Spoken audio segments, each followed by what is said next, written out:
This is my first experience with you here. Well, this is my first experience with you. Congratulations. Thank you. So I have a mundane question. There are no mundane questions. Oh, great. That's good to know. Thank you. Is it important to you? Yes, it is. Why would you consider it mundane then? Because I felt like everyone else was asking questions that pertain to Big other cosmic issues. Yes, and I The daily questions of physical life are just as spiritual as any other question. You understand? Yes, thank you. Equality to all. Yes, If it is important to you, it is not mundane. thank you. All right. What is your question? My question is, I'm in a work environment where I want to know what my purpose there is and how soon can I get unstuck to create the life that I really want, that I prefer. Right. The way we usually go about exploring this issue is to ask you a question, and certainly not a mundane one at all. The question we ask is, are you doing what excites you the most in life or not? No. Thank you for your honesty. The next question is, when will you choose to do what excites you the most in life? Bigger question. I wanted to choose it yesterday, but... And you didn't because? What belief systems are holding you back? Fear. Of? Fear of... Yes. Fear of what? choosing something and that not really being what really brings me joy. So you're saying that if you choose something that excites you, you might actually be choosing something that doesn't excite you. Well, my challenge is Yes. choosing something that excites me, because it may excite Why is that me. a challenge? It's easy to do. Yes, okay. Do you believe that? Obviously not. No. All right. May I explain it to you in a way that will allow it to seem easier? Yes, please. Why, thank you. The idea that has been, in a sense, perpetrated throughout much of your New Age consciousness of following your bliss and acting on your excitement usually doesn't come with a clear explanation of why or how to do that. Mm-hmm. The idea simply is to understand it first and foremost in a very simplified manner, as follows. When we talk about the idea of acting on your joy, your highest excitement at any given moment, we don't necessarily mean that it has to be a life-spanning career, a gigantic project, an all-consuming endeavor. We literally mean act on whatever is at any given moment out of all the choices you have available to you, many of which may seem mundane. Just act at any given moment on the one that contains the highest amount of excitement out of all the choices you have the ability to take action on. Period. That's it. It's that simple. Excitement is a thread. It leads to all other excitement. So if you are simply sitting around going, oh, I don't know what excites me, just look at what your options are. Just list your options at that moment. If the only options are go shopping, take a walk on the beach, call a friend, just for an example, just pick the one that's most exciting and act on it to the best of your ability, taking it as far as you can till you can take it no further. When you come to the next crossroad, look at the options available to you then, pick the one that's most exciting, you have the greatest degree of ability to take action on, and take action on it. When you come to the next crossroad, do the same thing. When you come to the next crossroad, do the same thing. the excitement that you follow will automatically draw you into a series of synchronistic events that will constantly accelerate and expand your ability to experience excitement, and constantly accelerate and increase your ability to experience that your excitement will actually be capable of supporting you in your life if you keep moving in that way. Does that make sense to you? Yes. Now, the question is, do you believe it? Because the idea is that when we, first of all, offer the idea that all you have to do at any given moment is simply choose out of the relatively normal options available to you, if you can't think of any all-encompassing excitement, if you just choose the most exciting option out of whatever is available to you and act on it, when we offer that suggestion up, very often the first thing that comes out of the human mind is, but that's not connected to this, or how can that support me? I don't understand. You don't have to understand.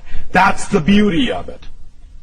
The idea is that your physical mind is not designed, never was, and never will be designed to understand how things will happen.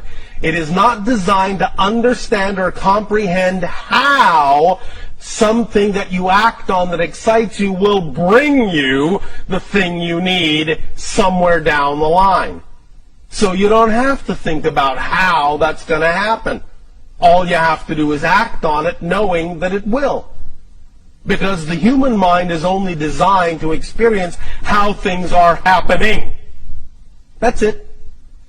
The human mind is only designed, the physical mind is only designed to understand the physical experience. The mechanism of how these things come to you come from a higher realm that is beyond the purview of the physical mind to comprehend or understand or be able to completely perceive. So you need to stop doing the job of the higher mind, let the higher mind do its job, and bring you these things as you need them in the way that it benefits you best. All you need to do to activate that mechanism, and we'll be talking a little bit more tomorrow about the idea of the mechanism of manifestation in a more complete investigation of that mechanism, but the only thing you really have to do is just start the ball rolling by acting on whatever excitement you are capable of acting on, and thus then by doing so acting as an example to the higher mind, proving that you're willing to move in that direction so that the higher mind can go, finally she is willing to act in that vibration, so I can now give her more of that vibration, more things that are representative of that vibration, because she's showing by her behavior that she's willing to act on it. But if you're not willing to act on your excitement, why should the higher mind give you something to act on if you're not going to act on it? You see, you have to clear the space by acting on what you are capable of acting on before you make room for something bigger to come in. Because if you're not going to act on what you've got, well, higher mind is not going to do pointless things and give you things you're not going to act on. So you simply stop the whole process of your excitement expanding. Does that make sense mechanically? Yes. Are you willing to believe that you can act on your excitement and know that it will lead you where you need to be led? Yes. Trusting the synchronicity that will occur? Yes. We'll see.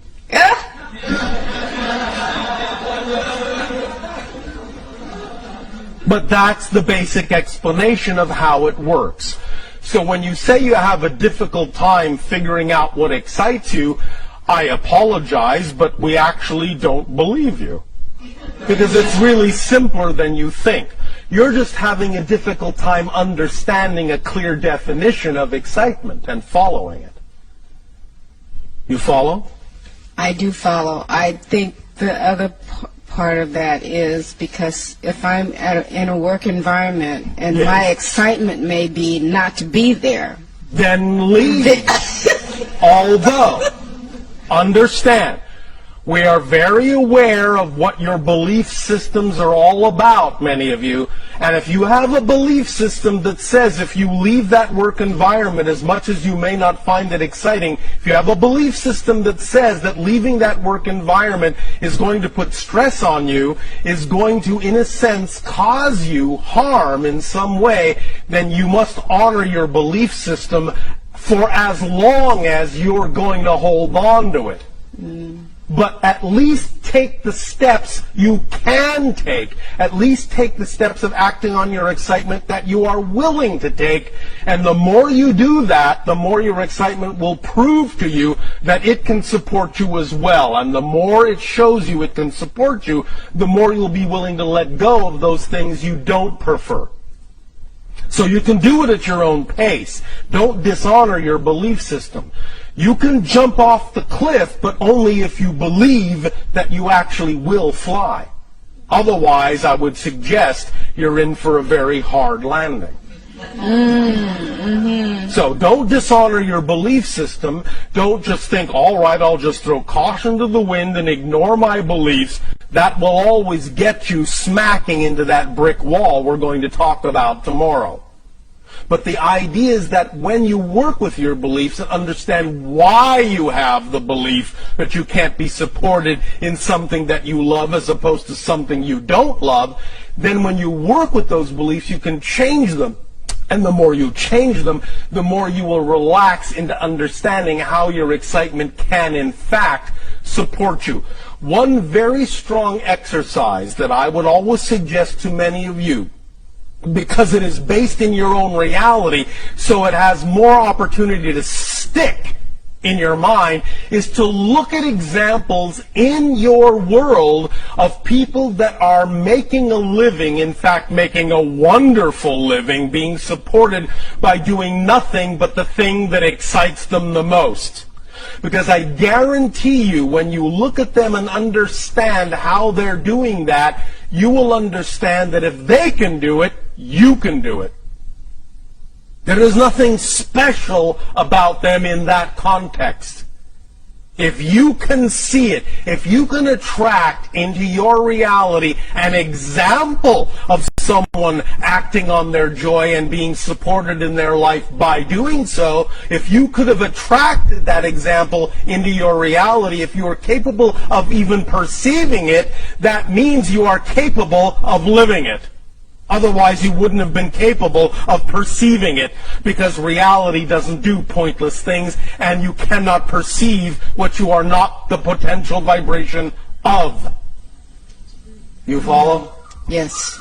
Does this help? Yes, thank you very much. Thank you.